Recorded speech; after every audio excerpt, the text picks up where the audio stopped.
उत्तर प्रदेश की राजनीति में बहुत बड़ी हलचल हुई है और स्वामी प्रसाद मौर्य जो भारतीय जनता पार्टी में पिछड़े समाज के एक बड़े नेता के रूप में 2017 के विधानसभा चुनाव से पहले शामिल हुए थे। उन्होंने बहुजन समाज पार्टी की सदस्यता छोड़ी थी और भारतीय जनता पार्टी की सदस्यता ली थी। उन्होंने यह निर्णय लिया है कि वह समाजवादी पार्टी में शामिल हो रहे हैं। बाकायदा उनका इस्तीफा पत्र भी सामने आया है और समाजवादी पार्टी के मुखिया अखिलेश यादव के साथ एक तस्वीर भी आई है। तो आखिर उत्तर प्रदेश की राजनीति में ऐसा क्या है कि पिछड़े मतदाता और पिछड़े नेता इतने महत्वपूर्ण माने जाते हैं और स्वामी प्रसाद मौर्य के समाजवादी पार्टी में जाने के साथ ही राजनीतिक गलियारों में यह चर्चा इतनी तेज जोर पकड़ रही है। तो सबसे पहले हम ये समझने का प्रयास करते हैं कि उत्तर प्रदेश की राजनीति में जातियों का ये कह सकते हैं मतों का बंटवारा कैसा है और विभिन्न छोटे छोटे जातियों में बटा ये उत्तर प्रदेश सियासी रूप से इतना संवेदनशील कैसे हो जाता है।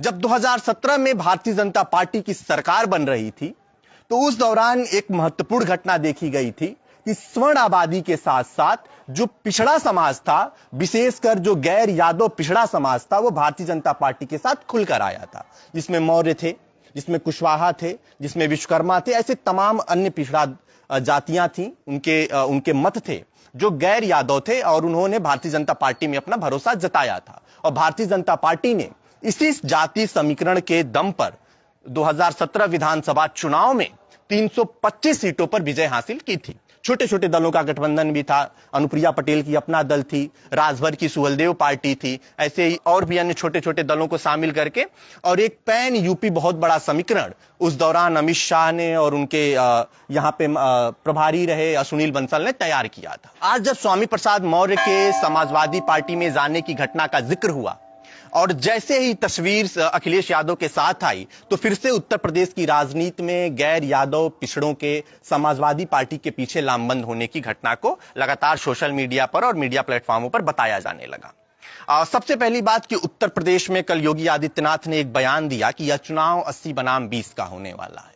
बड़ा स्पष्ट सा उनका संकेत था कि 80% वो हिंदू आबादी है और 20% मुसलमान आबादी है। तो उन्होंने चुनाव को 80 बनाम 20 का कर दिया था। लेकिन चुनाव का एक हिस्सा उस 80% में छुपा हुआ है जो उत्तर प्रदेश में सरकार बनाता है और उत्तर प्रदेश में सरकार गिराता है, क्योंकि सिर्फ 20% मतदान के आधार पर आप उत्तर प्रदेश की राजनीति में बहुमत में नहीं आ सकते हैं। तो जब हम इस 80% हिस्से की बात करते हैं तो उसमें ओबीसी की बात करते हैं, उसमें सवर्ण आबादी की बात करते हैं और उसमें दलित आबादी की बात करते हैं। जब ओबीसी की बात करते हैं तो ओबीसी का तकरीबन 45 से 50% हिस्सा माना जाता है। जब दलित की बात करते हैं तो 20 से 22% की बात की जाती है और जब सवर्ण की बात करते हैं तो 18 से 20% आबादी की बात की जाती है। अब जब हम ओबीसी को अन्य छोटे छोटे जातियों में जब समझने का प्रयास करते हैं तो तकरीबन 10 से 12% यादव आबादी बताई जाती है। कुर्मी, सैंठवार जैसे अन्य ओबीसी जो ओबीसी वर्ग है उसकी तकरीबन 8% आबादी बताई जाती है। मल्लाह यानी कि निषाद, उनकी 4% आबादी बताई जाती है। विश्वकर्मा 2% और अन्य ओबीसी 7% बताए जाते हैं। इस बार यादव माना जा रहा है कि बहुत एक रहने वाले हैं और समाजवादी पार्टी के पीछे लामबंद रहेंगे। कुर्मी, सैंठवार जहां से स्वामी प्रसाद मौर्य आते हैं, अगर स्वामी प्रसाद मौर्य 20 सीटों पर भी प्रभाव रखते हैं तो एक अच्छा खासा वोट बैंक उनके पास है। मौर्य समाज के नेता रहे हैं, भारतीय जनता पार्टी ने यही दिखाकर 2017 में उन्हें शामिल किया था, तो इसका एक निश्चित लाभ समाजवादी पार्टी को मिल सकता है।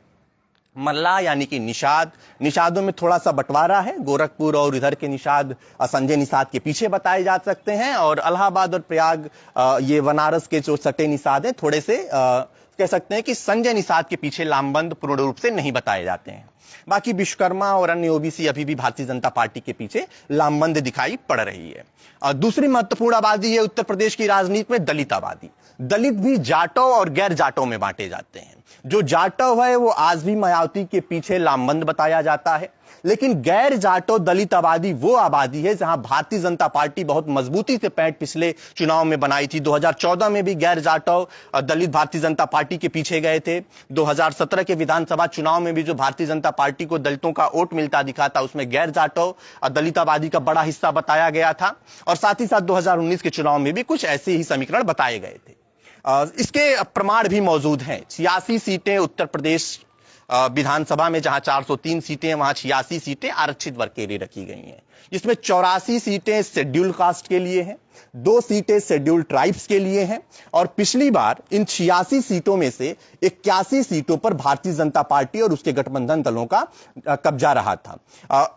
70 सीटों पर भारतीय जनता पार्टी जीती थी, जिसमें से 69 शेड्यूल कास्ट के विधायक बने थे भारतीय जनता पार्टी के, और 2 सीटें जिसमें से एक अपना दल ने दुद्धी वाली सीट जीती थी, सोनभद्र का आखिरी 403 विधानसभा, और एसटी में एक भारतीय जनता पार्टी ने जीती थी।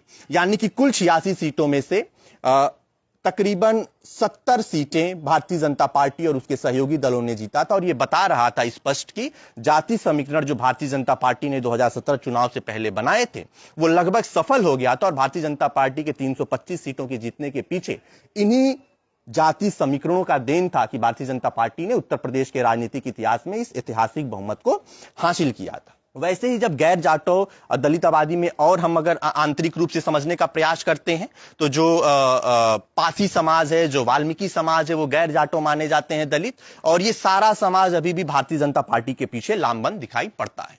तो ये उत्तर प्रदेश की राजनीति में वो जाति समीकरण है जो 2022 के चुनाव में भी बहुत महत्वपूर्ण रहने वाले हैं।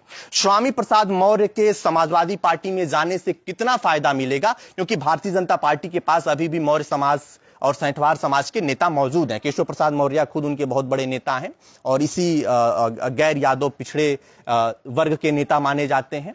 तो भारतीय जनता पार्टी के लिए कितना नुकसान स्वामी प्रसाद मौर्य का समाजवादी पार्टी में जाना होगा और समाजवादी पार्टी के लिए कितना फायदा स्वामी प्रसाद मौर्य के आने का होगा, या तो चुनाव के नतीजे बताएंगे।